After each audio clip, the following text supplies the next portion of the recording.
თბილისის დინამოში არ მიცემული შანსის შემდეგ ნულიდან დაწყებული კარიერა რუსთავში. ლოკომოტივის რიგებში არაა ამქვეყნიური თამაში მოსკოვის დინამოსთან და ისტორიული გამარჯვება. უიმედობის შემდეგ პირველი ქართველი, რომელმაც ევროპის კარი ხმაურით შეაღო.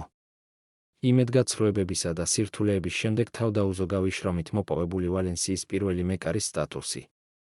საბერძნეთთან ის პენალტების სერია და კომაგებით გადაჭედილ დინამო არენას მოედანზე ზევით აღმართული თითის საქართველო ევროზეა.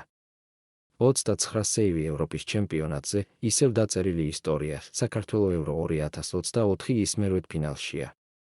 35 მილიონი ევრო და ტრანსფერი მსოფლიო ფეხბურთის გრანდში.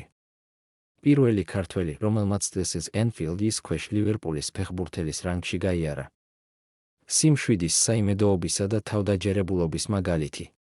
ბიჭი, რომელიც არასდროს ნებდება, რაოდენ რთულ სიტუაციაშიც არ უნდა მოხვდეს. გიორგი მამარდაშვილი 25 წლის გახდა.